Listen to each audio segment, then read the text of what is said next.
do you become non-reactive? So hard, right? So hard. It's like feels impossible because they just want to trigger you. That is their main goal. They know that if they trigger you, then they have you. That's what they want to do. Why do they do that? They do that because, well, for a number of reasons. First of all, they enjoy it. They actually enjoy it. They enjoy watching you become unglued. It's theater to them. They get narcissistic supply from it. That's like anything that feeds their ego. They know they have control over you then. They know that they still have power over you. They know that they still can get something from you, right? They know that they have that like jolly thing going on over you. If you get triggered, that's one of the reasons that they do it. And another reason, even more sinister, even more stealth, even way worse, is because they get you to do things that they can potentially use against you. And as a lawyer, I'm telling you right now, and in negotiations, it's so much worse because it's like getting arrested. Negotiating with a narcissist is like getting arrested. Anything you can and do or say will potentially be used against you. So it's so important because anything that you write, anything you put your hand to is a potential trial exhibit or is a potential thing that they're going to use against you in negotiations. So it's really important to become non-reactive in negotiations. So how do you do that? Well, one way you can do that is to know your truth. Know who you are, right?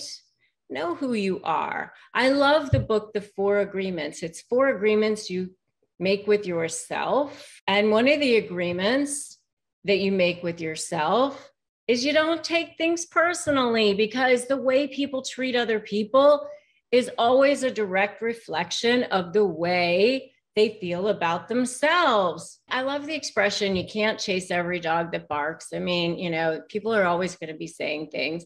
You can't take things personally. And I had this teacher one time, it was this meditation teacher, who said to me, if people say things to you, just, you know, take a listen to it and then decide, is it true? And if it's true, then clean it up. You know, do I need to apologize? What do I need to do? If it's not true, then just, you know, move on. When people are attacking you and you want to look fearless, by the way, I have a whole video on that called How to Look Fearless When a Narcissist is Attacking You. You can definitely check that out. But just know your truth, know who you are, and don't defend yourself, by the way. I have a whole video on that too. Because when you defend yourself, that's when you're being a victim. So don't defend yourself. Know your truth. Just stand in your power. And that's one way to become non-reactive. Don't defend yourself. Just state your facts. And, you know, you never explain, justify, overshare. You don't get into the trenches with them. You just know your truth.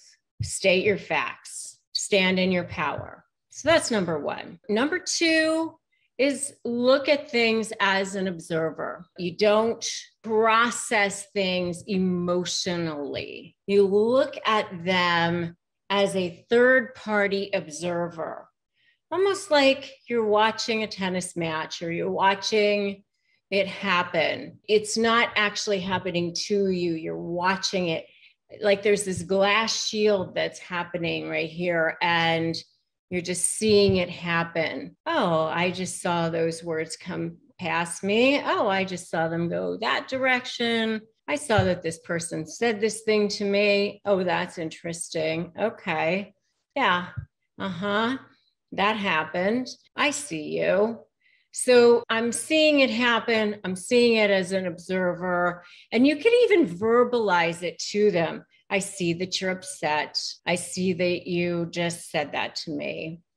And when you start to verbalize it that way, you are actually starting to observe it to them, and you're just non-reactive. So I want you to practice that right now. I want you to write, I see you in the comments below, because I want you just to start practicing, I see you, because it's almost like you're playing tennis and you're volleying it back to them. I see you. I see you. You're pushing it back. You're pushing it back to them. You're looking at it as an observer. You're not allowing it to come over to you. It's not coming to your side of the equation. Got it? You're just looking at it as an observer. You're not being triggered. You are not reactive. That's number 2. And number three is advice that I take myself all the time, every day. And that is, I never leave my thoughts unsupervised. Never leave your thoughts unsupervised. It is a constant process.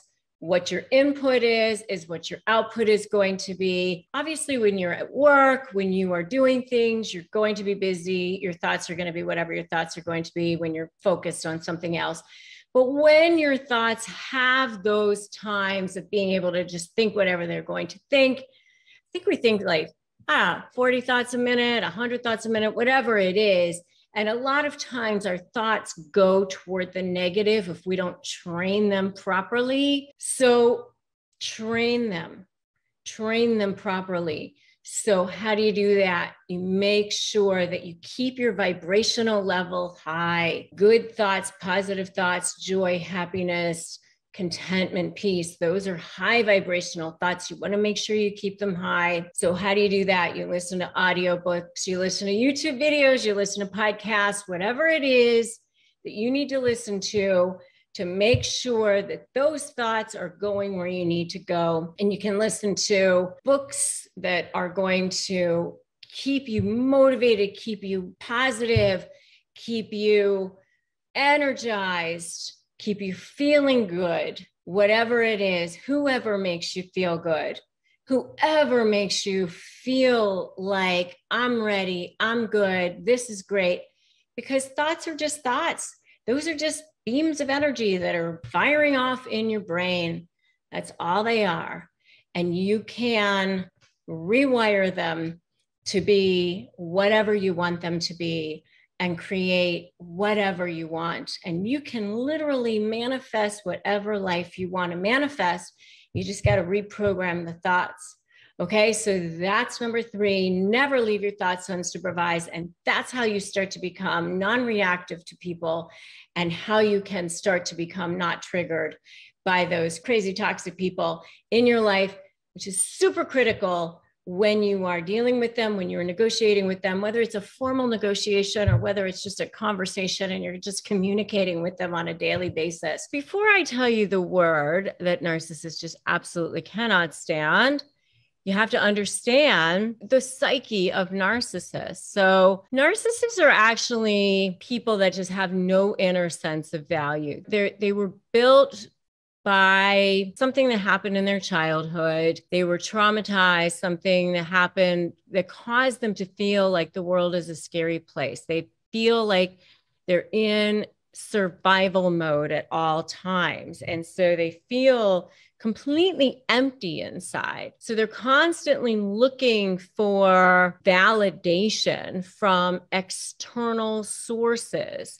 And so it's either going to be getting their self-worth from what I call good sources, and I say good in sort of a tongue-in-cheek sort of a way, because nothing is really good or bad.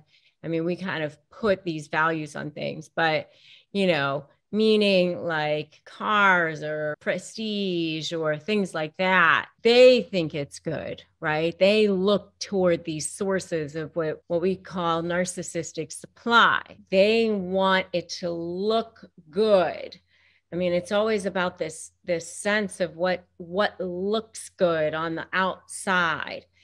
And they kind of lead these sort of double lives. I actually have a whole video on that, why narcissists lead double lives, which you can definitely check out if you'd like. But they have this inner life, and then they have this outer life, and they have this inner self, and they have this outer self. And the inner self is this scared little person, this little inner child. And then they have this outer self. And the inner self is this no value, this little scared little thing that they don't want anybody to see, but they're very, very insecure inside. And so they want to control you at all times. That's the thing that they absolutely feel like they need to have at all times, is control over you. And that's the thing that they're going for from the beginning, is to try to get this control over you. That's why they're love bombing you. That's why they do this idealization phase. They try, from the beginning, they're looking to groom you to see if you're going to be a good source of supply. That's why they target you. Everything is about that. It's kind of like exhausting. I would think it would be exhausting for them. It's always about juggling this outer source of supply and then this inner source, like trying to devalue you and push you down. It's this constant back and forth of making it look good on the outside and keeping you under control and making sure that it's all, exactly the way it needs to be, and not allowing themselves to be exposed. And, they've got this whole double standard thing, where you have to be a certain way and they don't have to adhere to the standards that they've set for you, and, all that sort of thing. The one thing that they absolutely don't want to have at all, the one thing that they absolutely cannot handle, is to be insignificant, is to not matter, because they have to have that supply. Like for somebody who has an inner sense of value, they can actually say, not one drop of my self-worth hinges on what you think of me. Not one drop of my self-worth comes from anything that you say about me or anything that you do. If you say good things about me, that's really nice. Thank you. If you say bad things about me, oh, well, too bad. Sorry that you feel that way. If you don't think about me at all, okay, fine. Like if somebody feels whatever about me, fine. If you have self-worth, that's a person who has self-worth, okay? If you don't have self-worth at all, and you're dying for somebody to feel something, to have self-worth, then you need that attention and you need that supply. Then what's the worst thing that somebody could think about you? What's the worst thing that they could do? What's the most hurtful thing that they could do? Is to be like, you don't matter, whatever, right? You don't matter, whatever. The worst thing they could say is any word that means the equivalent of whatever, or sure, or fine. It's the equivalent of the shrug of the shoulders, the disinterested. I'm no longer sucked in by you. I'm no longer triggered by you. I'm no longer interested in giving you supply. That is the worst thing for them. Anything that means that you are no longer going to give them the fuel that they so desperately want, that to them is the number one thing that they absolutely cannot stand. The apathy, the resignation. It's not no, by the way. It's I'm no longer going to feed your hunger. So I want you to put that in the comments. Don't feed the hunger. Do not feed the hunger. And, I do have a video on what narcissists respect the most. Definitely check out that video. They want you to feed the fire. That's what they're looking for, but don't feed the fire. Don't feed the fire. That's what they're looking for. As long as you don't feed that fire, because they want you to be triggered. That's what they're looking for, especially in negotiations, especially if you have a case going. They use that against you. I would say negotiating, when you're negotiating, you're in a case with a narcissist, it's like getting arrested. Anything you say or do will be used against you. Don't trigger them. Don't give it to them. Don't fuel the fire. So, whatever, that's the worst word for a narcissist. That's the number one word they cannot stand. Whatever, fine, okay. Any of the equivalent of the shrug of the shoulders, that's the worst. Which is the best for you? 6 ways to scare a narcissist out of your life. It's time to scare a narcissist out of your life. They usually have you running scared, right? Because that's what they want to do. They want to scare you. They want to intimidate you. They want you to be the one who's feeling nervous and scared all the time. Okay, why do they do that? Because they get narcissistic supply from it, right? So the first thing that you can do is, number one, not be intimidated by their behavior. Not be intimidated by their behavior. You know why? Because they're actually way more afraid of you than you are of them. That's the not so secret. They're the scared little person inside, and they don't want you to know it. So the minute that you're not intimidated by their behavior, they're like, hey, what's going on here? Because there's certain types of people that the narcissist respects. And I want you to check out my video. This is the only kind of person that a narcissist respects. Check out that video and you will see what I'm talking about. So number one, don't be intimidated by their behavior, and you will start to see how things will shift. I know it's scary at first, but you will see. And closely related is number two, start not giving into their demands. When you start not giving into their demands, you're starting to shift the dynamic. You're starting to not be conditioned by them anymore. What happened was, at the beginning of the relationship, they started conditioning you. They started to say, hey, here's how things work.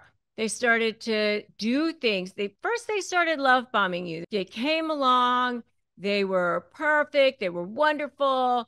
Rockets were going off. Things were lining up. They were soulmates to you, whether it was a business relationship, whether it was a personal relationship, either way.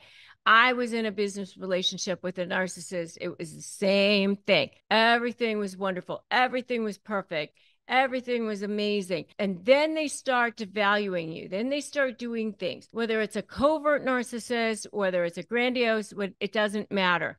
They start doing these little things where you go, oh, what's going on? That's when they're starting to condition you. That's when they start going, oh, let's see how they do. Let's see what happens here, right? And when you start not giving into those demands, you're conditioning them back. That's when you start pivoting. That's when you start shifting that dynamic around. Don't give into their demands. Number three is start putting boundaries into place. When you start putting those boundaries into place, again, you're starting to turn that ship around so that now you're starting to point the guns at them instead of having the guns be pointed at you. And I have a whole video called 5 Ways to Set Boundaries with Narcissists. You definitely want to check that out if you want to know how to set boundaries with narcissists. All right. I want you to put in the comments right now, not giving in, because that's what you're going to do right now. You are not giving in, right? You are changing how things are going to be. From now on, there's a new game in town. Another thing that you do with them is, this is number 4, you're going to focus on the facts. When you focus on the facts, they can't take that, especially when they're trying to gaslight you all the time. When they're constantly trying to go, this is what happened, no, this is what happened. And you go, I saw it with my own eyes. I heard it with my own ears. I know what happened. This is what happened. And you don't get emotional. And this is actually number 5, withhold emotional reactions. Emotional regulation is key. You focus, number 4, focus on the facts. Number 5, do not get emotional. Don't allow yourself to be triggered. When you do that, you seriously start to scare them out of your life, because you are no longer allowing yourself to be triggered by them. And when you do that, that's when you're cutting off that supply source to them. And that's when you're really going to scare them out of your life. Because the bottom line is that food, that oxygen, that supply source, when that main line is still running toward them, that's when they're still going to be coming at you. That's when they still want you. And as long as they're getting some food source, that some oxygen, some supply source from you, they're still going to come around. If you're still intimidated, you're still fearful, you're still giving in, you're still allowing, that's giving them some reason to come around. Okay. And especially if you have an emotional reaction, that emotional reaction gives them supply. It also gives them fodder for things that they can use against you, especially if you have some kind of a legal case going on with them. They will use that against you. They will say, look, there's the crazy one. There's the one. While they sit over there all cool and calm and collected. They use that in text. They use that in emails. They use witnesses against you. Don't allow it. Okay? Go scream in your pillow. Go cry in the shower. Go talk to your therapist. You know, we actually have a partnership with BetterHelp.com. Go to BetterHelp.com/Rebecca Zung. If you need help and support, we do receive commissions from that, but we only recommend services that we trust. Whatever you need to do to not have an emotional reaction, do that. Okay? That's number 5. Number 6 is cut them off. Cut them off. Cut off that supply source completely if you can. And then don't allow it back if you can. Or if you have to have one form of communication, have it be email or some other way that you can track the time and date stamp. You know, if you have children, then the apps are good, you know, the ones that you can track. Because you want a record of everything. You want something that you can track, because they will use it against you. They will manipulate things. 100% they will. Anything you say or do will be used against you. Okay, now let's talk about how to shut down narcissists and how to shut down gaslighting. First of all, they're constantly trying to make you think like you're the one who's crazy, right?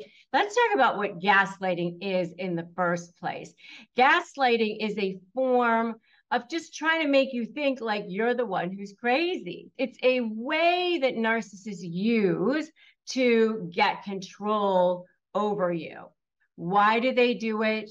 Well, because they want to, first of all, make you feel devalued. And by the way, they didn't attach themselves to you. I say this so many times, but in case you're brand new here, in case you're brand new to me, brand new to my world, I think it's really, really worth repeating. Narcissists did not attach themselves to you because you have so little value. They attach themselves to you because you have so much value. They're not stupid. They don't, even though they're constantly devaluing you, constantly trying to make you feel small, they didn't attach themselves to you because you have so little value. They attach themselves to you because you have so much value, because they want to be able to suck that value for themselves. It makes them feel more powerful to devalue something that has so much value. Doesn't that make sense? Think about it. If they're constantly devaluing something that has value, then that bolsters them. They feel better about themselves because they're pushing you down. They don't feel better about pushing something down that they think is low. What value do they get out of that? Think about it. That's why they devalue you. They devalue you because they get off on pushing somebody down that they already feel like is higher than them or at least equal to them, because then they can like climb their way over and push down something that they already think has value. So think about that. So why do they gaslight? Gaslighting, for one thing, is a form of trying to make you think that you're crazy. They do this to gain control over you, to destabilize you, to make you think that you're crazy. I mean, that's one of the things, one of the reasons. Another reason that they do it, frankly, is to push attention away from themselves when you're trying to hold them to account for something. If you're trying to say to them, hey, I caught you doing something that you weren't supposed to be doing or that you were supposed to be doing, I think these text messages look suspicious, then they'll say, oh, no, that's not what you're seeing. Or you were supposed to do this work and you didn't. Oh, it wasn't me. It was somebody else. Somebody else was supposed to do it. Or that's not what we agreed upon. We agreed on this.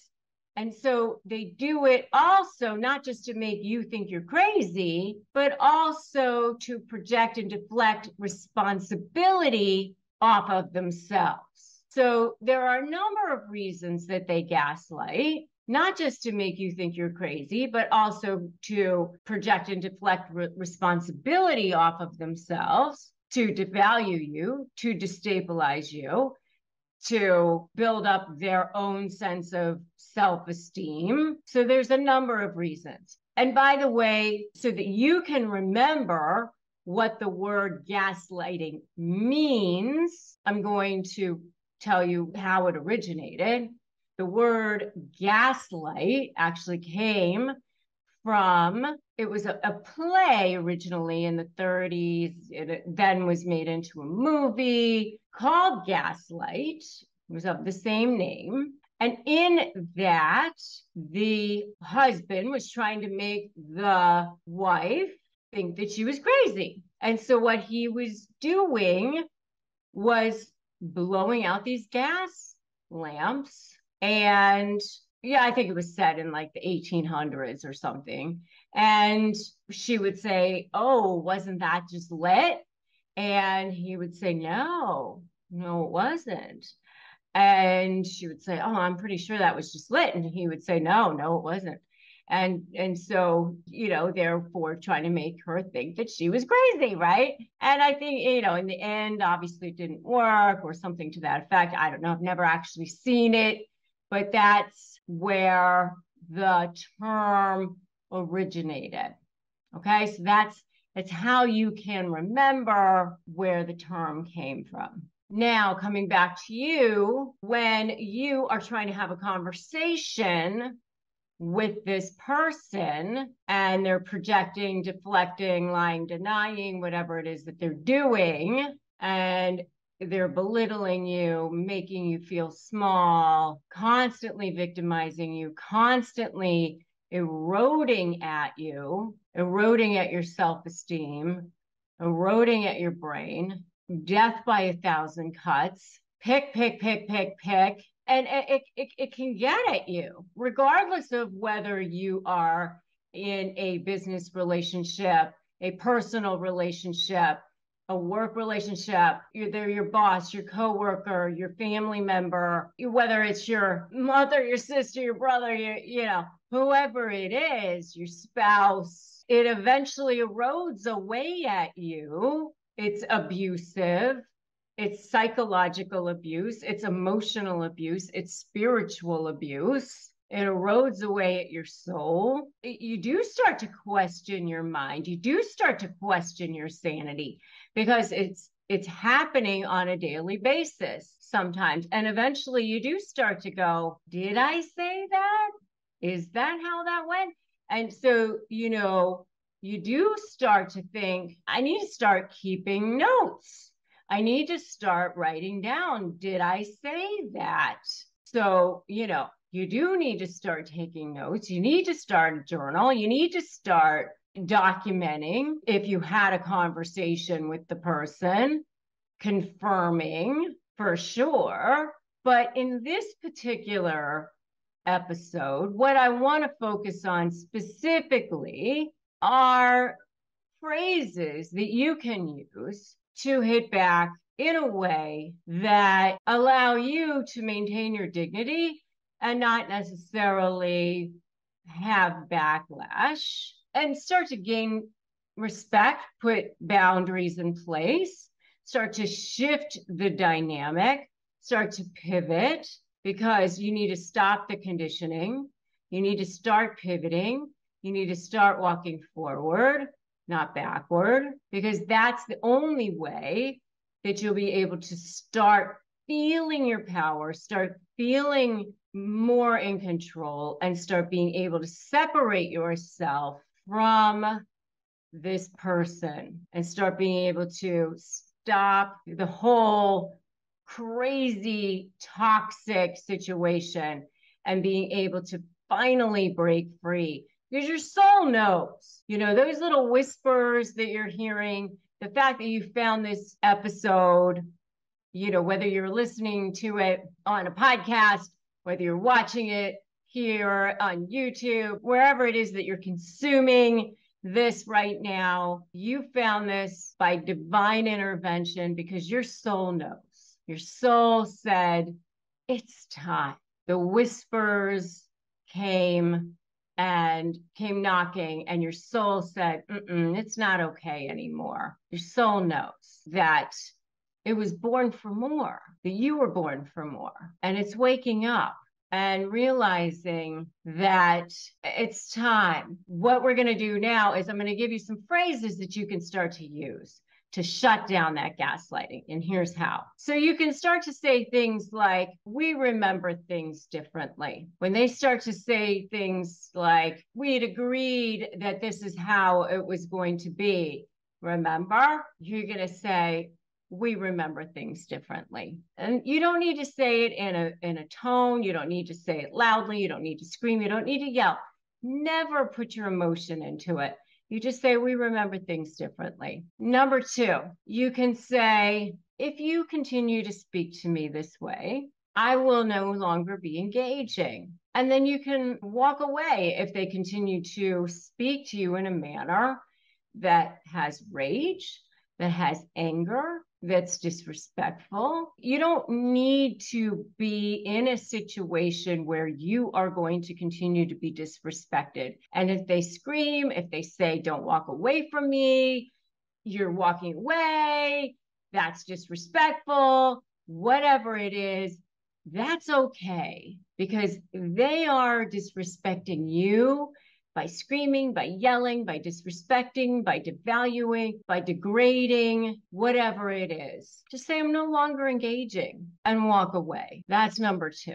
Number 3, you can say, I hear you, and that wasn't my experience. It's sort of the same thing as we can agree to disagree. That old saying, we can agree to disagree. It's something along those lines. Or you just say, I hear you, and that wasn't my experience, or that isn't my experience, something to that effect. I do have a whole video, by the way, on words that destroy narcissists. It's actually not exactly what you might think. It's actually words that will very much permeate narcissists, but help you maintain your own self-respect. I highly recommend that you check out that video, Words That Destroy Narcissists. Next one, very similar to, if you speak to me this way, I'm not engaging, just simply say, I'm walking away from this conversation. If it gets too heated, if it gets too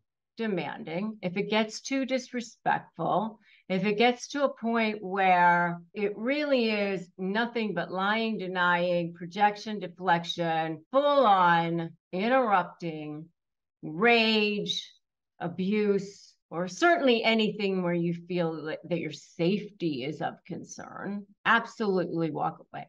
Absolutely get out of that conversation. Next, say, I'm not interested in debating with you. Just say, I'm not interested in debating with you. I'm not interested in debating what happened with you. You can just say, I'm not going to have this particular conversation with you. We can talk about other things. You can just let them know I'm not going to have this conversation with you. If they will continue with a particular position that is very clearly different than the one that you know to be true. In other words, let me just tell you this. If you saw it with your eyes or heard it with your ears, just know that it happened.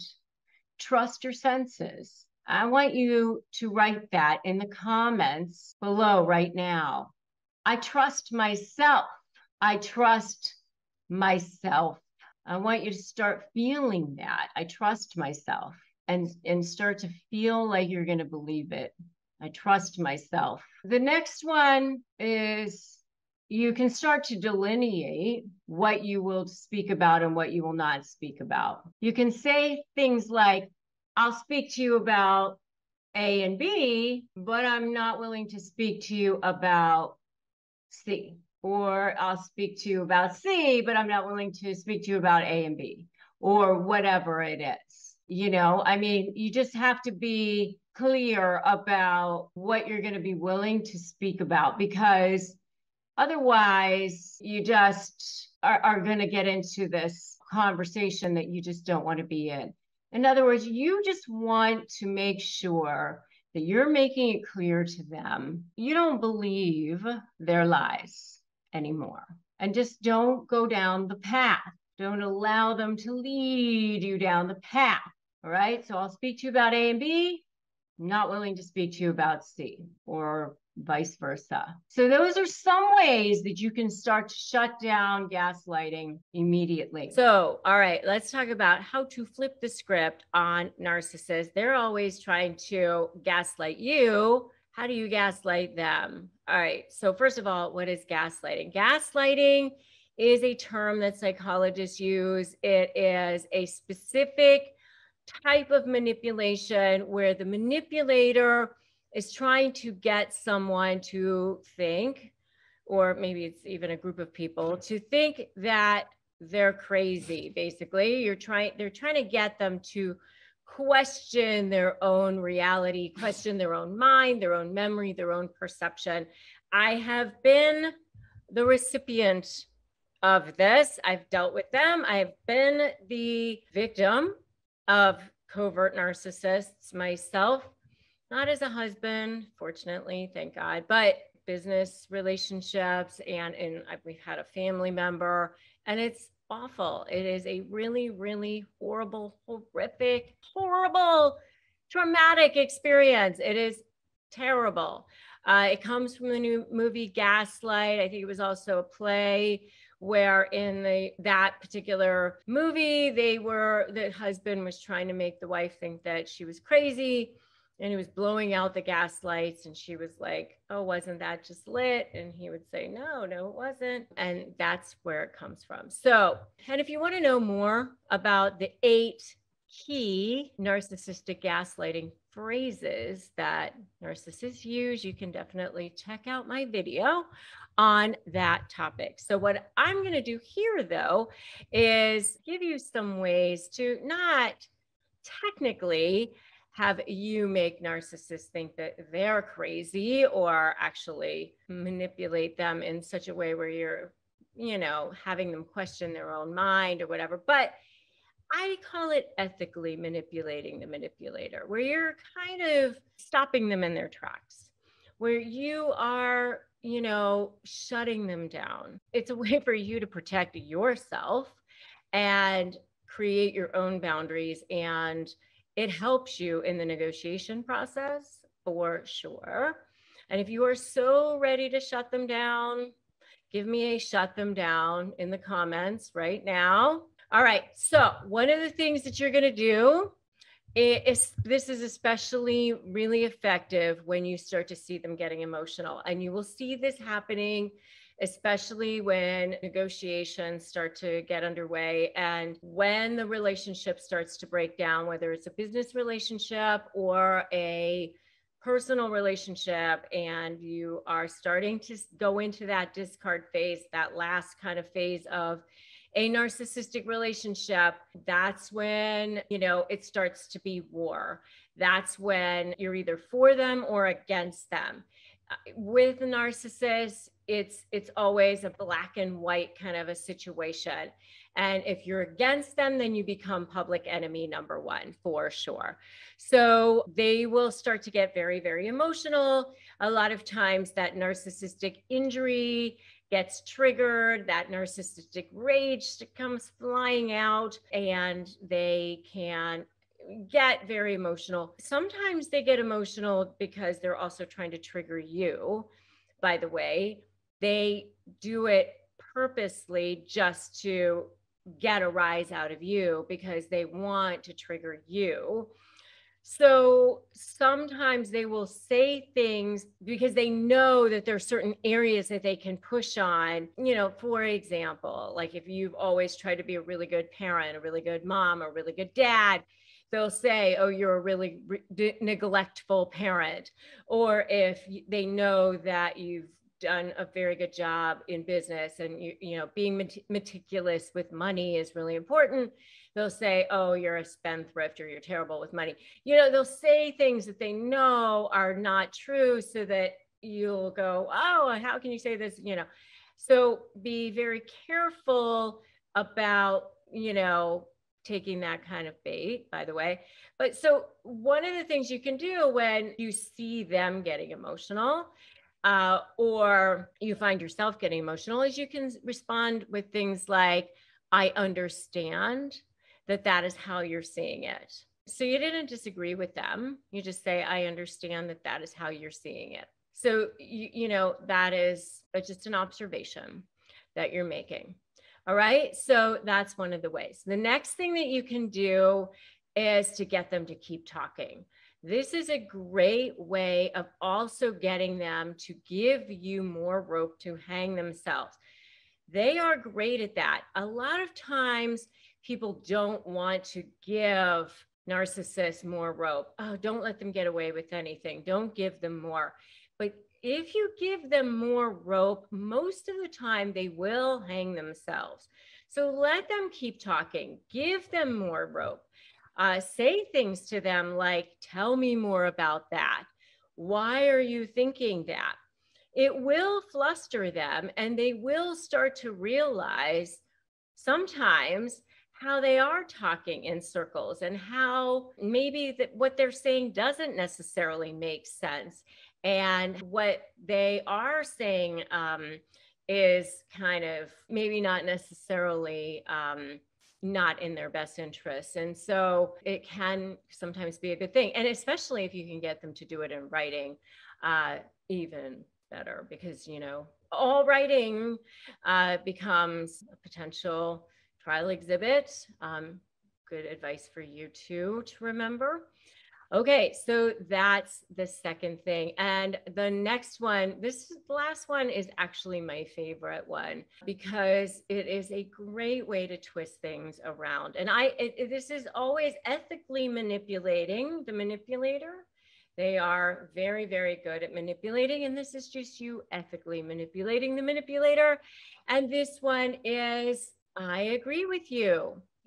So if they say things like, you are horrible with money or whatever, you can say something like, I agree with you that is your opinion. I agree with you that we are not going to come to a conclusion on this today. I agree with you that we are probably never going to see eye to eye on this. Something like that, so that you're not agreeing on anything here. You're just saying, I agree with you. And then the rest of your statement is not agreeing to anything that they're saying. But the beginning of what you're saying is, I agree with you. It really kind of confuses them because you're saying I agree with you, but then the rest of what you're saying is actually not saying you agree with anything. And it can be very confusing for them because they heard something, but then what is it that you actually said? So it is a really great way of gaslighting the narcissist, gaslighting the gaslighter. Anyway, let's talk about those 5 kick-ass responses to those text messages, those comebacks, the ones you can, you're always trying to think of. So here's the thing. When you're dealing with narcissists, you can have a framework because they're trying to trigger you at all times. I mean, when you get those emails, those texts, you want to come back with, well, I'm saying that, when they say, oh, you're a terrible mother or you're awful in business, and you want to defend yourself. That's the natural tendency as people. And they go back and forth between, their love bombing and those text messages, and they're trying to devalue and destabilize you. And it's just constant. And if you want to know more about the various stages of a narcissistic relationship, by the way, you can check out my videos on love bombing, devaluing, and discard. I have one for each. You can go check them out if you'd like. But really, the back and forth is actually way more toxic than someone who's just toxic all the time. And here's the thing, if you're no longer for a narcissist, then they're just going to assume that you're against them because they only think in terms of black and white.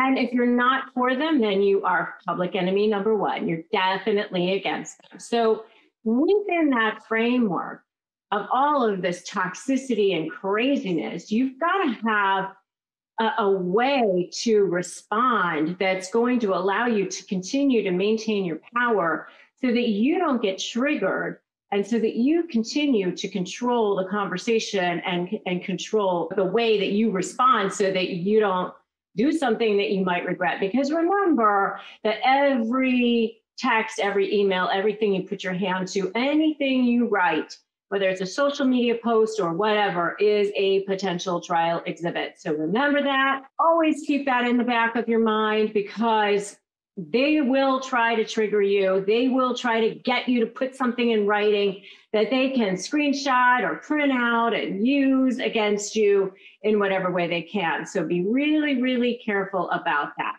All right, so the key to doing this, the key to responding to them is to look at it as if you're completely disengaged, almost like you're a third party, like you are watching this thing and you're like, oh, they're, like watching a tennis match. Oh, they just hit the ball. Oh, that person missed it. Oh, there they hit it again. Almost like that. You're keeping all of your interactions like as brief and unemotional as possible because that way you don't get triggered. I mean, you're going to want to defend yourself. You're going to want to say things that are going to be like, proving things like you can prove them wrong or whatever. Don't bother. You're never going to do it. You're never going to prove them wrong. You're never going to have closure.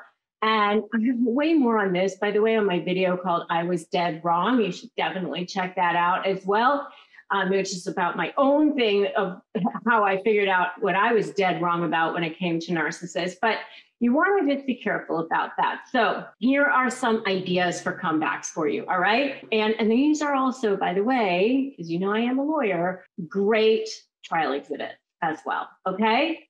So let's say you get a long email and it has all kinds of stuff in there about you're a deadbeat parent, you're worthless, you're this, you're that, and all of these long things. What I want you to say instead is this. I am in receipt of your message. I deny your allegations, and you can pick up Johnny at 3 p.m. on Wednesday. You select the one thing in the email that you have to respond to. You respond to that without emotion. You never explain, justify, or overshare. Remember that. Never explain, justify, or overshare. And you just respond to that. And everything else, you said you've received it, you've denied it, and that's it. You don't need to go point by point. You're not going to get them to see your side. It's not going to happen. but you've done what you needed to do to preserve the exhibit for trial. Got it? Okay, so that's number one. Number two is thank you for sharing your thoughts. Have a wonderful day.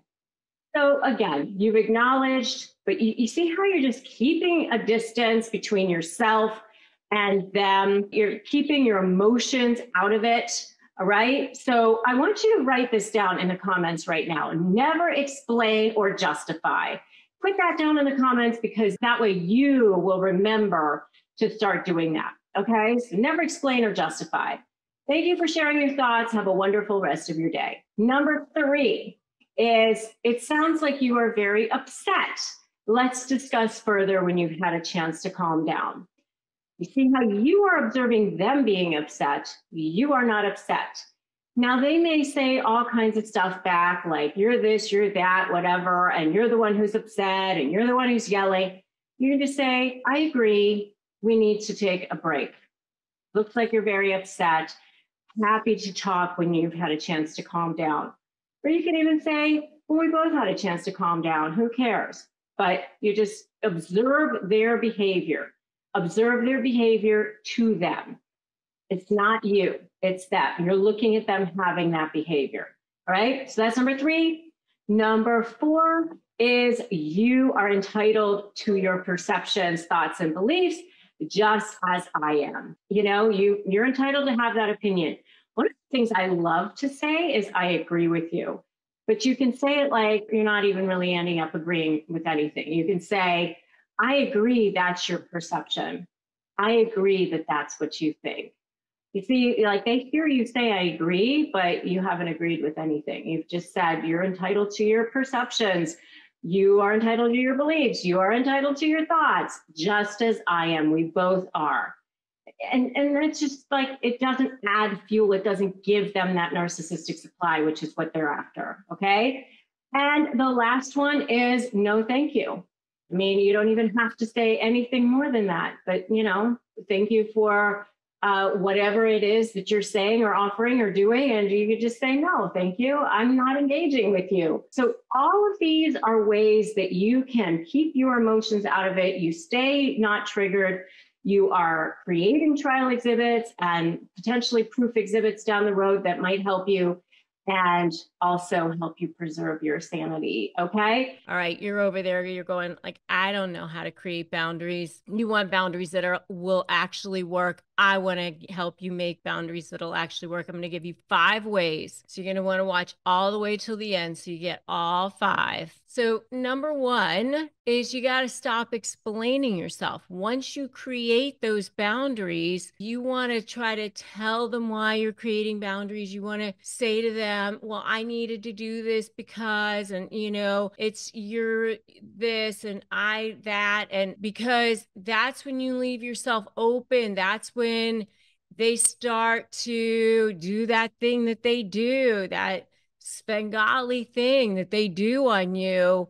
And you can't go there with them. You can't leave yourself open. You can't listen to their crap because they know how to do that thing that they do with you. I'm sorry, but you know, they've been conditioning you from the beginning. They know how to read you. They know how to trigger you. They know how to get under your skin. The first thing you have to do is once you say, these are the boundaries, you know, we're going to use one form of communication. That's it. You don't need to explain yourself or whatever your boundary is. You're going to pick the kids up at the curb, or you're going to, you know, speak to me in a certain manner, whatever it is that your boundary is, then you don't need to explain yourself. That's it. This is my new rule. I don't need to tell you why. That's the new thing. So stop explaining yourself. That's number 1. Number 2 is stop making yourself look vulnerable. Don't make yourself look weak by putting yourself out there, by saying, sorry, I had to do this. By making yourself look vulnerable, then that gives them that opening. When you make yourself look vulnerable, it gives them that opportunity to come in and counts. So don't cry in front of them. Don't look weak in front of them. You can scream in front of your pillow, whatever it is, but don't lose control. Don't get emotional. Don't allow them to trigger you. Seriously, just don't. No emotion. Stick to the boundaries. So those are items 1 and 2. These are just things that you have to do in order for them to really start to respect you. And if you really want to know who a narcissist respects, I have a whole video on the only person a narcissist respects.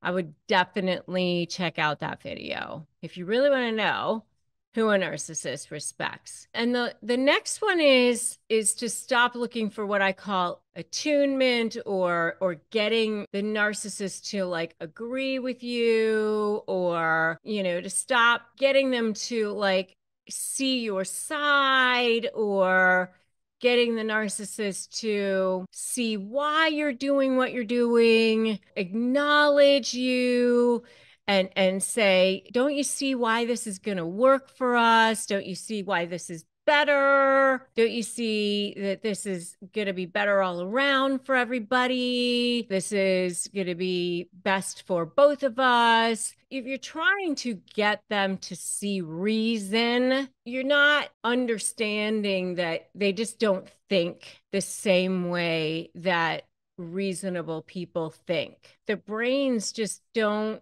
operate the same way. And the faster that you can get yourself to understand that, the faster that you'll be able to heal, the faster that you'll be able to protect yourself, the faster that you'll be able to move on, the faster that you'll be able to get to be on the offensive. There's so many things that'll work better for you once you understand that. Just don't expect attunement. Don't expect them to agree with you. So stop looking for agreement and acknowledgement. If you want a boundary that's going to work, just stop looking for that, because it's not going to happen. You're never going to get them to see your side. I want you to just put, I will stop now. I will stop now. I want you to put that in the comments, because that's your cue to yourself to understand that you're going to stop explaining yourself. You're going to stop looking vulnerable. You're going to stop looking to get them to see your side, all of those things right now. The next thing is that you're going to stop expecting them to change.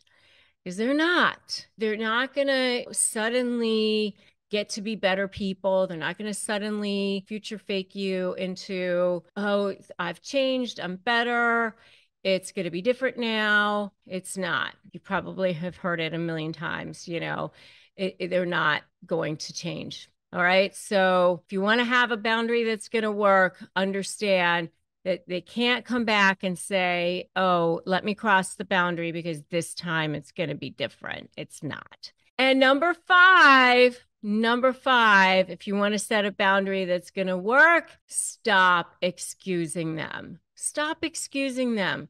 Stop excusing them because they had a bad childhood. It's not that bad all the time.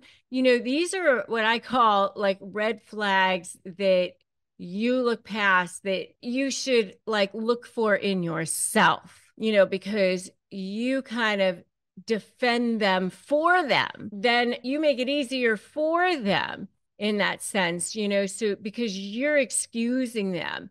And so if you want to have boundaries that work, stop excusing them. So those are the 5 things that you can do if you want to have boundaries that work. Stop explaining yourself. Stop making yourself look vulnerable and being emotional in front of them. Stop looking for attunement or agreement. Stop excusing them. Stop expecting them to change.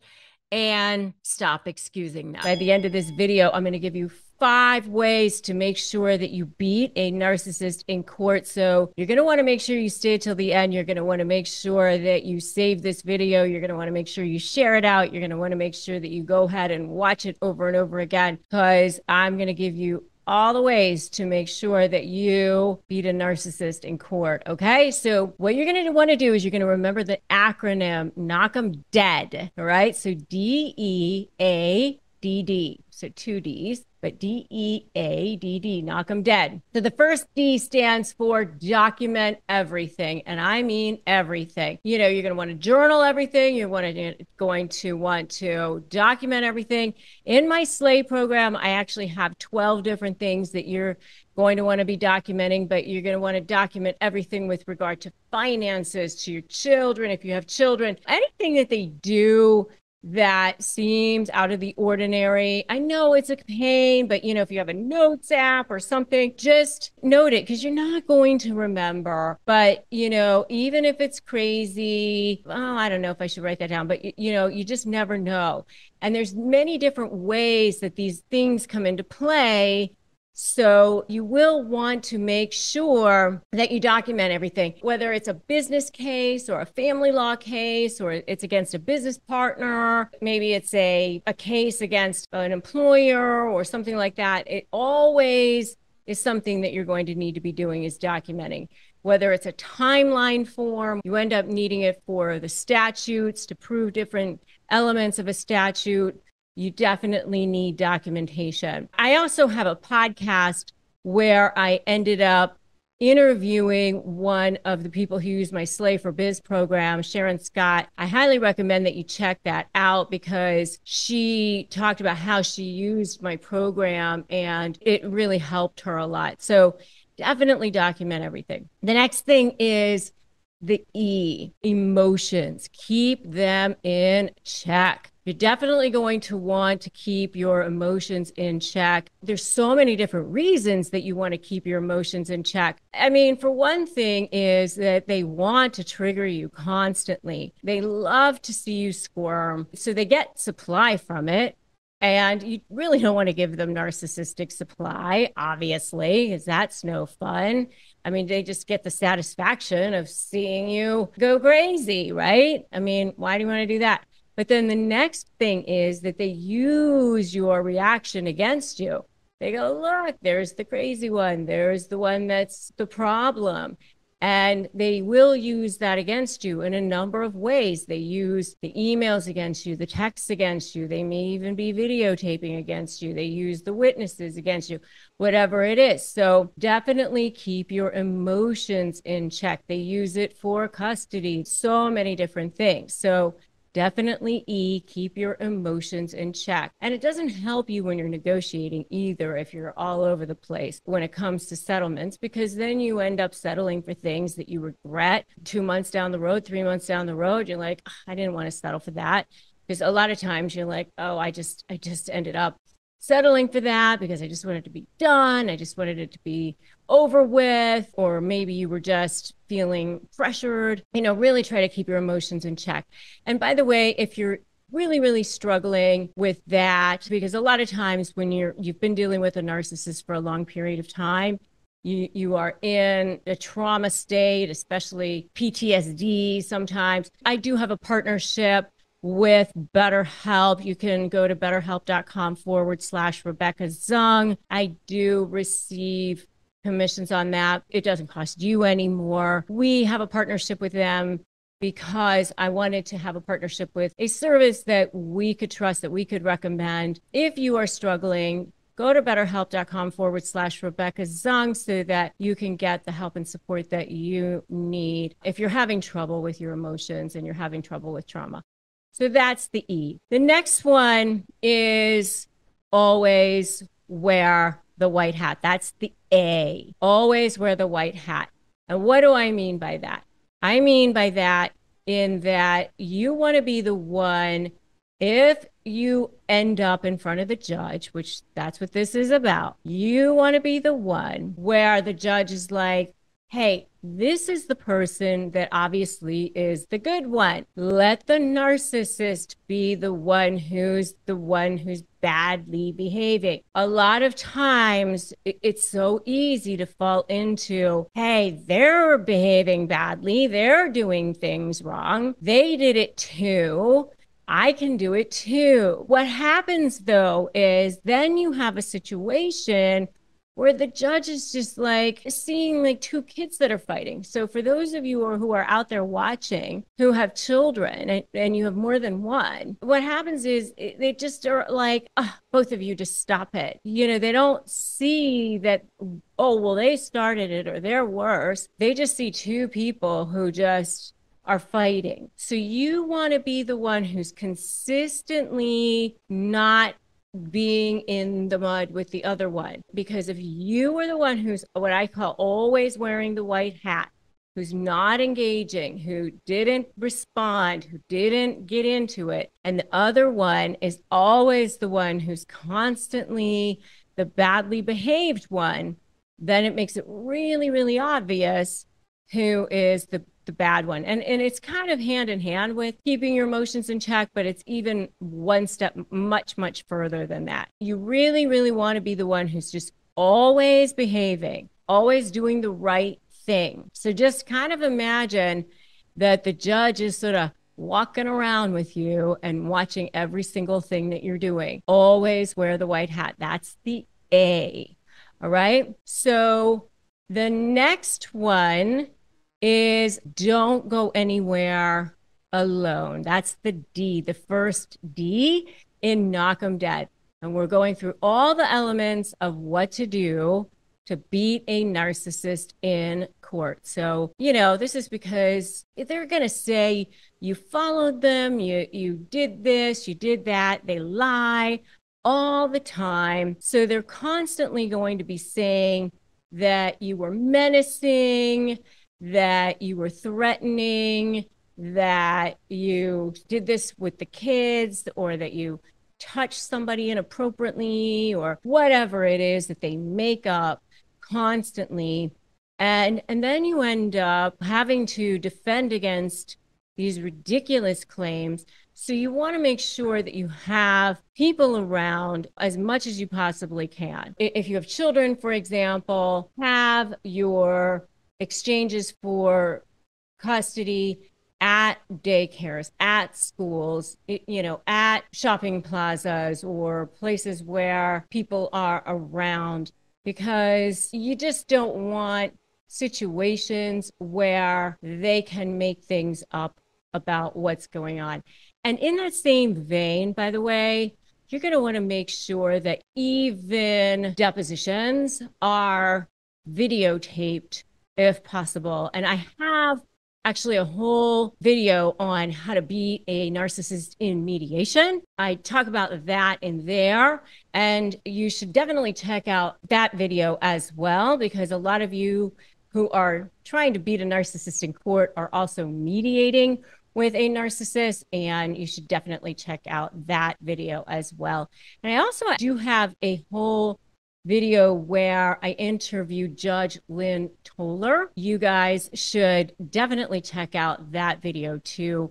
She was the judge on divorce court for 17 years, and her video interview was very, very highly fascinating. So definitely check that out too. And if you guys are so ready to knock them dead, put knock them dead in the comments, because I'm so ready to help you knock them dead. And if you've been following along with how to beat a narcissist in court, and you've been following along with my acronym, there's one more D. The last D is decoys. It stands for decoys. And what I mean by decoys is you really do not want to give them your best offer or give them any of your best evidence or show them any of your cards or show them any of your hands until you're ready to unveil it in court or when you're ready. I mean, a lot of times while you're standing on the courthouse steps or even at lunch during the trial, they want to settle, they're ready to have settlement talks, or even maybe the eve before trial or a couple of days before, they're ready to have some settlement talks at that point or something. And you might be ready at that point as well, but you've got to have your strategy, your leverage, have anticipated, your focus on you, your position, that being on the offensive, my whole slay methodology. At that point, you do not give them your best offer. You do not show your best evidence. You decoy the whole thing until you are so ready to go. Basically, the way I look at it is you're building an invisible fence around them until you turn on the lights and they realize, oh my God, I'm totally pinned in. At that point, they have no choice but to resolve the issue with you or resolve the issues with you. So you're appearing weak, you're feigning ignorance, you know, oh, I don't know, I have no idea. Let them think that they're winning. Let them go all crazy on you. Allow them to go off. A lot of times that's good for you. It's hard, I know, because you don't want them to get away with anything a lot of times during the case. But sometimes if you have an ongoing case, it's good to let them screw up, because those little battles that show that they're screwing up help you to demonstrate to the judge who they actually are. So let them do that, you know, because then you can show patterns that they aren't doing what they're supposed to do, show patterns that they're liars, show patterns that they are bad parents or terrible with money or whatever it is that you need to show. It actually ends up helping you in the end, or that they have anger issues or whatever it is. So that definitely helps you. Sometimes it's really, really good to feign that you're weak, feign that you're ignorant. A lot of times, by the way, you can pretend like there's a particular thing that you really, really want,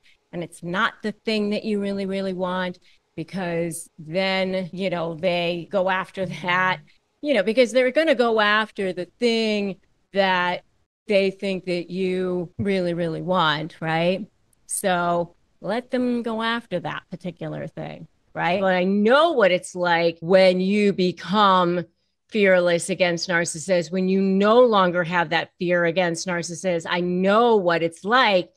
And what happens when you no longer have fear against narcissists? Well, there's so many different things that happen when that power dynamic shifts. And I've seen it happen so many times, but it's a gradual process, okay? Because, you know, they're in it for the supply. People think they're in it to win it. They're not in it to win it. They're in it for the supply. They're only in it for the supply. And they're in it for many different forms of supply. And one of the things that I have to explain to people a lot of times is that when you go into the discard phase of the relationship, they really actually shift the form of supply that they've been getting from you. Okay, so you understand, right, that there have been the different phases of the relationship. They start off with the whole love bombing thing, you know, that charm, which is all really just to get that supply out of you in the first place. They want to get as quickly as possible to the next phase so that they can start getting the supply out of you as fast as possible. And so as fast as possible, they want to get to the next phase, which is the devalue phase. But it's really more to start exerting control over you, because they want to start showing you that they're powerful, and they want to start letting you know that they're in control of you. How they do that is devaluing you in some ways and letting you know that you are under their thumb. And they also are testing you in that devaluing phase. Okay. So part of the ghosting and the devaluing and all of that is to test you to see how you react when they do those kinds of things. Are you going to be a good source of supply for them? So then, when you start to pull away, they're coming back just, oh, no, I don't want you to go because I need you. Leaving them is actually the worst thing that you could possibly do. They have a very, very, very fragile ego. You're really there to serve that need for supply for them. So then when you enter into that discard phase and you actually do start to want to leave them, they want you to be afraid of them. They want you to fear them. And so then when you do start to leave them, they're afraid of that. They don't want you to leave them because they want you to be afraid of them. They want you to fear them. So now it happened. You've been fully conditioned. So you start to leave them. They go into their tantrum phase. Everything that they have done to control you throughout the relationship, they're going to get worse on. They're going to start to collapse, go crazy. And if you want to know more about what happens when the narcissist starts to collapse, you can definitely check out my video on the narcissist collapse. Not pretty. Definitely not pretty. So they start going crazy. They don't want you to leave. So when you do start to leave, now, they start grasping. They go into all their phases of, whatever they were doing in the first place. Now, when you do start to leave, they're going crazy, right? So smear campaigns, flying monkeys, all of that. And then in the middle of a divorce, by the way, it's the worst, depending on what kind of narcissist you're dealing with. It could be covert, malignant, grandiose, but they're not providing documents. They're using the court system as a sword. They might only provide a certain amount of documents. They're hiding money. They might be manipulating text messages, manipulating evidence. They might be tampering with witnesses, evidence, lying to the court system, using the children as pawns in the whole thing, suddenly interested in having the children half the time, trying to get the children to be against you.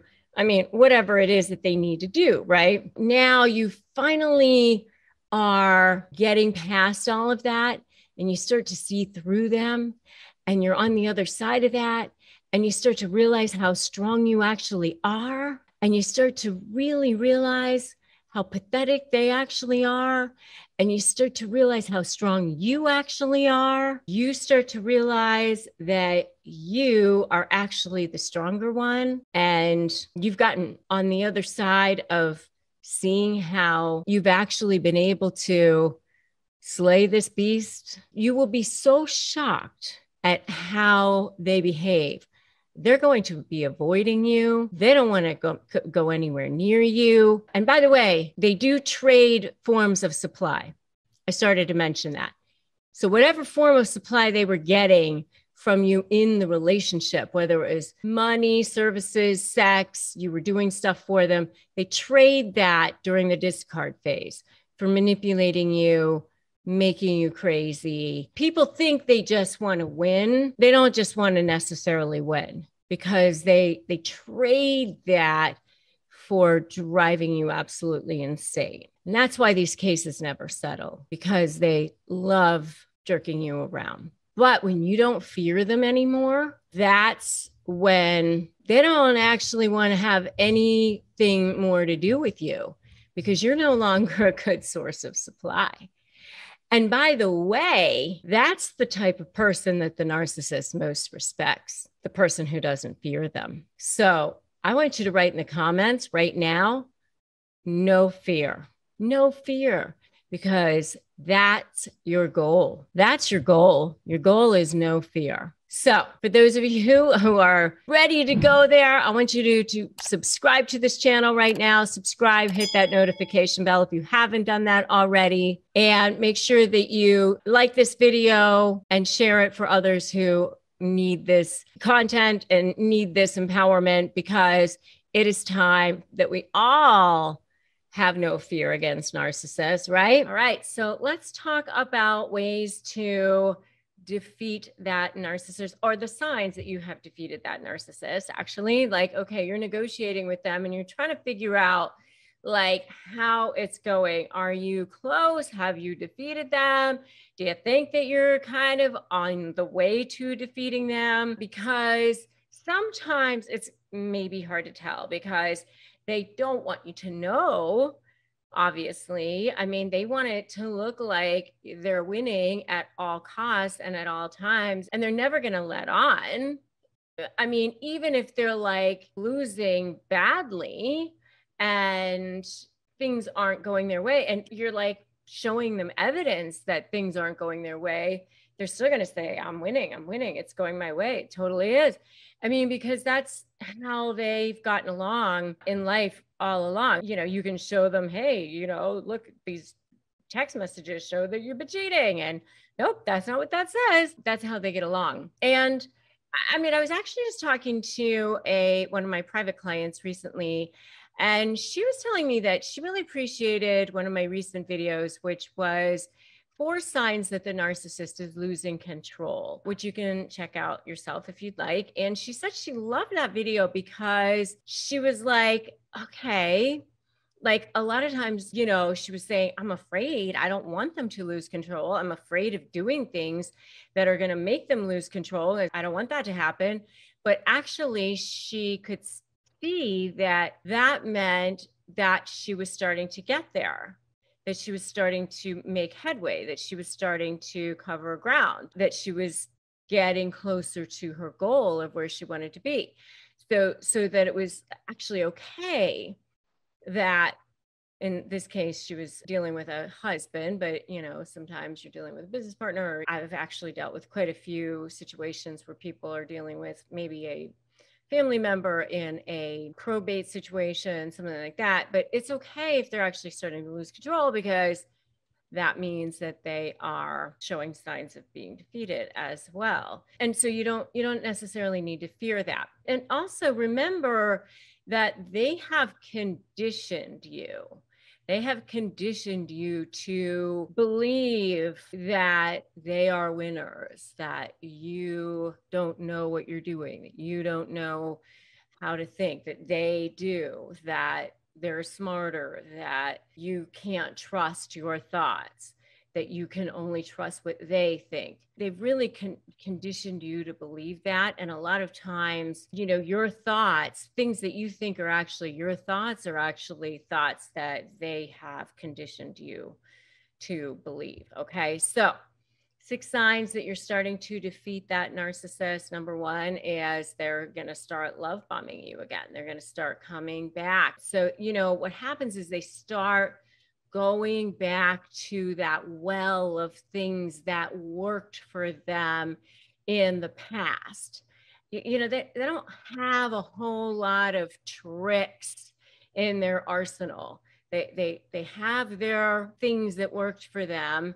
So they go back to whatever it was that worked for them in the past. I mean, they have these patterns, they have these playbooks that worked. And that's why, you know, it's kind of interesting. I mean, you know, when you start to study what they're like, they're pretty predictable in the sense that you kind of can tell how they're going to behave, even though it's pretty awful, but you can pretty much tell how they're going to behave. So they'll start off kind of small, you know, and then they'll kind of work up to the things that, you know, when it's really bad defeat. Okay. So, you know, the love bombing might be the first kind of sign. Then the next thing is, okay, that didn't work, so let me go to the next thing. And that's when they start to get a little bit more desperate. So they start to flood you. They start to flood you with the text messages, show up at your house, show up at your office. You might start to see some crazy texts at this point. You might start to see some, you know, little undertones of not so nice texts, or maybe some even like threatening sort of language in the communications that you're receiving. So that, you know, it's starting to ramp up just slightly. You know, you're starting to feel that heat rise because they're starting to feel, you know, like it's coming. All right. So that's number 2. Number 3 is they start saying and doing all sorts of weird things. Like this is where you start to see like where they kind of start to get like a little bit desperate, where they start to, you know, get a little bit crazy. And so sometimes you'll start to see them just say weird things like, okay, where did that come from? Okay. They get a little bit outlandish sometimes. And so that's, you know, how it kind of starts. Like they get a little bit crazier, crazier. And until they're just, you know, full crazy and into collapse, and they've just become undone. And, you know, by the way, the mini series with Hugh Grant and doing great example of that whole thing. And I actually did a whole video on that if you want to check it out. Really great example of that whole thing. And so, okay, so those first 3 are all about them. It's all about the narcissist themselves. And so those are all signs that you've defeated the narcissist, and that's about the narcissists themselves. So the last 3 I want to kind of focus on signs you've defeated the narcissist. I want to focus on you, signs that you've defeated the narcissist, but focusing on you, because that's really when you know that you've defeated the narcissist, because you feel it on this side of the fence. All right. So number 4 is, you know that you've defeated the narcissist because you're no longer emotionally triggered.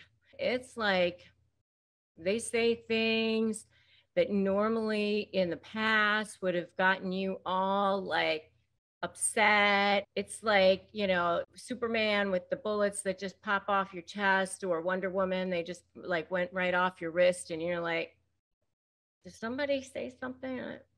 I thought I heard something, but nothing. I got nothing. It didn't even like faze me at all. Nothing. Like when you're not emotionally triggered by that at all, you know you've actually defeated the narcissist. Okay. That's number 4. Number 5 is you get what you want. You get what you want in the negotiation, but you've taken your ego out of it. What do I mean by that? That means that you've ethically manipulated the manipulator. They think they've gotten away with something. You've let them on to believe that they won, that they got something out of you, and you actually manipulated them into taking exactly what you wanted them to take. So, and you do your best Meryl Streep or Al Pacino or whatever it is, and you went, oh my God, I can't believe, oh, this is all terrible, you know, whatever. And because you took your ego out of it, because you know what, they have to feel like they won. And that's how it goes. It's okay. It's fine. That's going to be how it is. You know, you have to let them think it's their idea, or whatever it is. Okay. So that's number 5. Number 6, the last one is, this is the best one, really. And that is, you no longer have any fear. You no longer have any fear in interacting with them whatsoever. Not only it's no emotion, you have no fear in interacting with them. You receive emails from them, you see them, you talk to them, you have no fear. And I get so many emails from people who've done my programs, who've watched my videos, all the things that I've told you guys to do. And then you tell me that that's the miracle. Yeah, you've gotten the outcomes you wanted, all those things. But the miracle is that the fear has disappeared. All right, so let's talk about what happens with the narcissist realizes that life sucks without you. It's kind of a funny thing because, you know, I've dealt with narcissists in my life, unfortunately, which is why I have such a huge mission for this. I've dealt with them in my law practice, but I also dealt with them in my personal life. And so that's why I know and I understand the drama, trauma, and chaos they cause. And here's the narcissist paradox. That is that they treat you like crap, Like the whole time they're doing all kinds of horrible things to you, very abusive, mind games, passive aggressive, actually aggressive, the whole time. And then you are finally like running away from them and try to get the hell out of there just to like save your sanity and preserve your soul. And then they turn around and they go, oh, why did they leave? Oh, I can't actually live without them. I need them back, you know. And so what happens when they realize that life sucks without you? Well, first of all, I'm going to tell you all of this, but I want you to know that you don't go back there. I mean, if you've successfully gotten the key, the golden ticket, and you're out of there and they're leaving you alone, thank Jesus and never look back. You know, that's where everybody wants to get to, honestly. I mean, you don't want them back in your space. They haven't changed, no matter what it is that they say, they haven't changed. So don't go running back to them. All right. So let me just say that at the beginning, like they haven't changed. They're not going to, regardless of what they say or do, just leave it alone. Okay. But now what's happened? You're gone. You're not coming back. They realize you're not looking back. You have wiped them from the CPU of your life, which is what I tell you to do all the time. And now you've actually taken away their source of oxygen. You've taken away their source of food. And that's what we call narcissistic supply. They need an endless amount of supply in order to feel validated, to feel alive. And if they're not going to get it from you in the form of adulation or you slaving away, doing things for them and, you know, making them look good, prestige, you know, some form of value that way, then they're going to get it from you, from devaluing you, debasing you, treating you poorly. You know, they literally do get off on that. And so when they realize that you're not coming back and that source of supply isn't there anymore, they're going to go through these stages. They're going to go, it's almost like stages of grief, you know, denial, anger, bargaining, you know, and then maybe acceptance, but probably never really fully accepting. I heard it described one time that they want to keep all of their sources of supply almost like people save up jam or something for the winter or something, you know, like people who have jams and jellies and things and, you know, or sauces or whatever for the winter. That's what they do. Like they you know, they have a source of supply over here, but they also want the source of supply over there and they want it from over here. They really are supply whores. So they're hoping that you'll still be a source of supply for them, if not to, you know, bolster up their ego, at least to bang you around and manipulate you and you know, cause you drama, trauma, and chaos, at least to do that. I mean, here's the thing. They completely took you for granted while you were around. They treated you poorly. They thought it was funny when they got away with doing things with you. And yet they somehow thought that you'd always be around. They somehow thought that you'd, you know, keep allowing that to happen. I just think they don't think it through. They don't think forward and think, well, this person might actually not want to stick around if I treat them badly. Because there's another little paradox that's going on here, which is that they have this massive fear of abandonment. they don't want to be abandoned. They don't want you to actually leave. And they do happen to collapse, sometimes, which I definitely check out my video on that. What happens when a narcissist collapses? It ain't pretty. Um, but so they have this fear of abandonment. But okay, so once you leave, at first, they're going to line up their flying monkeys. They're going to try to get everybody to triangulate because they're still getting supply from all of this, right? So let me show you how I can make you miserable. Let me show you how I can do all of these things to you, and line up people against you and make you jealous and all of this. So they're going to start with that. And then the next thing they're going to go into is try to retaliate against you.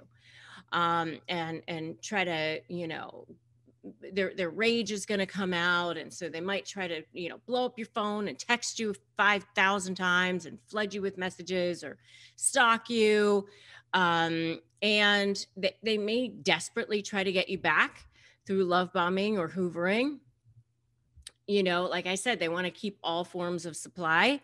And so they're going to try to figure out a way to get you back into that web. So they might even file lawsuits to get your attention, to try to scare you. You're not going to walk away from me so easily. And, you definitely want to check out my video on what happens when you go silent on a narcissist, by the way. But then they realize eventually you're not coming back. That's when they're going to struggle.